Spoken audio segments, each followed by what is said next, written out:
actually আমাৰ আজি আদিগমৰ প্ৰথমটো বৰ্ষপতি যোৱা আমি 2021 চনত আমি আদিগমৰ জন্ম হৈছিলে আৰু আজি চাওঁতে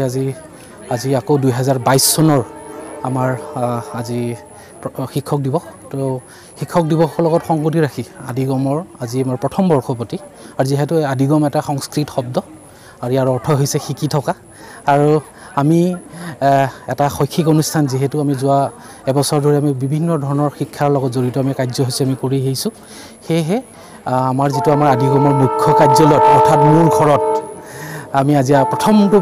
আদিগমৰ প্ৰথমটো বৰ্ষপতি আমি অনুষ্ঠান কৰিছোঁ লগতে দিনজোৰা কাৰ্যসূচীৰ আমি শিক্ষক দিৱসও আমি উদযাপন কৰিছোঁ বিশেষকৈ শিক্ষক দিৱসৰ লগত সংগতি ৰাখি কি কাৰ্যসূচী শিক্ষক দিৱসৰ লগত সংগতি ৰাখি আমি প্ৰথমতে আমাৰ আজি পতাকা উত্তোলন হয় লগতে আমাৰ শ্ৰদ্ধাৰ আমাৰ ডক্টৰ সৰ্বপল্লী ৰাধাকৃষ্ণনৰ প্ৰতিচ্ছবিত আমাৰ মাল্যাৰ্পণ হয় লগতে আদিগমৰ প্ৰথম বৰ্ষপতি উপলক্ষে আমি এখন মুখপত্ৰ আমি প্ৰস্তুত কৰি ওলাইছোঁ আৰু সেই মুখপত্ৰখনৰ নাম আমি ৰাখিছোঁ আদিগম আৰু তাতে সমূহ আমাৰ শিক্ষা লগত জড়িত বিভিন্ন আমাৰ মানে আৰ্টিকেল আমাক পঠাইছে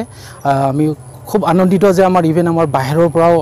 মানে ইণ্টাৰনেশ্যনেলি পৰাও আমাৰ আৰ্টিকেল আমাৰ আহিছে সৰুকৈ কৰিছোঁ যদিও এটা খুব ধুনীয়া আমি হেৰি পাইছোঁ আজিৰ এই শুভ ক্ষণত শিক্ষক সমাজলৈ কি বাৰ্তা প্ৰেৰণ কৰিব বিচাৰিম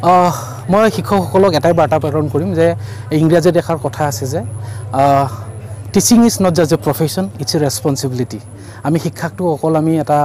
পেচা হিচাপে ল'লে নহ'ব আমি শিক্ষাটোক বা আমি এটা দায়িত্ব হিচাপে আমি গ্ৰহণ কৰিব লাগিব যেতিয়া আমি দায়িত্ব হিচাপে গ্ৰহণ কৰিম মই ভাবোঁ যে শিক্ষাটোৰ উন্নতি সদায় হ'ব